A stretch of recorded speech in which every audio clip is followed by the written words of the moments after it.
రేపు సాయంత్రం లోపు ఎప్పుడైనా తీరం దాటే అవకాశం ఉన్నట్లు వాతావరణ శాఖ హెచ్చరించింది. తుఫాన్ భయంతో తీర ప్రాంత ప్రజలు వణికిపోతున్నారు. హుదూద్ను ఎదుర్కొనేందుకు అన్ని చర్యలు తీసుకుంటోంది ఏపీ సర్కార్. జల ప్రళయం ముంచుకొస్తోంది. హుదూద్ తుఫాను అతి వేగంగా తీరం వైపు దూసుకొస్తోంది. పశ్చిమ మధ్య బంగాళాఖాతంలో విశాఖ తీరానికి 450 కిలోమీటర్ల దూరంలో తుఫాను కేంద్రీకృతమై ఉంది.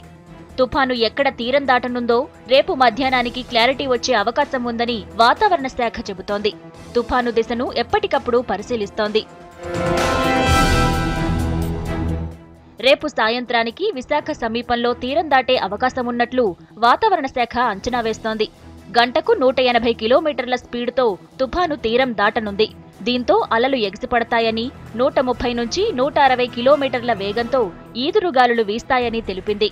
మత్స్యకారులు వేటకు వెళ్లరాదని హెచ్చరికలు జారీ చేశారు అధికారులు. ప్రస్తుతానికి ఇది పశ్చిమ మధ్య బంగాళాఖాతంలో విశాఖపట్నానికి తూర్పు ఆగ్నేయ దిశగా 530 కిలోమీటర్ల దూరంలో కేంద్రీకృతమై ఉంది. మరింత బలపడి 12 గంటల్లో ఇది మరింత బలపడి పెను తుఫానుగా మారే అవకాశం ఉంది.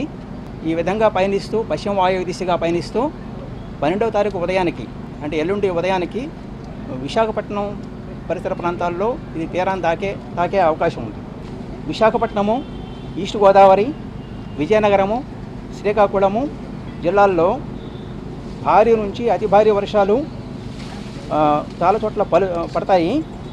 హుదూద్ తుఫాను ప్రభావం విశాఖ, విజయనగరం, శ్రీకాకుళం జిల్లాలపై ఎక్కువగా ఉండనుంది. తీరంలో వాతావరణం అల్లకల్లోలంగా ఉంటుంది. తుఫాను ప్రభావం ఎక్కువగా ఉండటంతో ఏపీ సర్కార్ రెడ్ అలర్ట్ ప్రకటించింది. తీరం వెంట ఉన్న 13 మండలాలపై తుఫాను ఎఫెక్ట్ ఎక్కువగా ఉన్నట్లు అధికారులు అంచనా వేశారు. ముందస్తు జాగ్రత్తగా తీర ప్రాంత ప్రజలను పునరావాస కేంద్రాలకు తరలిస్తున్నారు.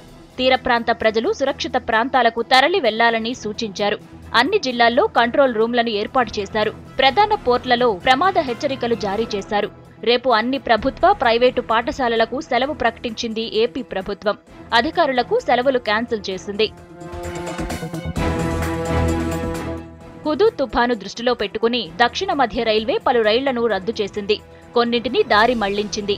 విశాఖ మీదుగా సాగే విమాన సర్వీసులు కూడా రద్దయ్యే అవకాశాలున్నాయి. తుఫాను రక్షణ చర్యలకు 11 ఎన్డీఆర్ఎఫ్ బృందాలు రంగంలోకి దిగాయి. 200 మంది ఆర్మీ సిబ్బంది సేవలందించనున్నారు. నేవీ, ఎయిర్ ఫోర్స్ రెడీగా ఉన్నాయి. లైఫ్ బోట్లు, ఆర్మీ వెహికల్స్, హెలికాప్టర్లు సిద్ధంగా ఉంచారు. ఎన్డీఆర్ఎఫ్ బృందాలు ఇప్పటికే తుఫాను ప్రభావిత ప్రాంతాలకు చేరుకున్నాయి. రక్షణ సామాగ్రిని తరలిస్తున్నారు. ఏ పరిస్థితినైనా ఎదుర్కొనేందుకు సిద్ధంగా ఉన్నారు అధికారులు.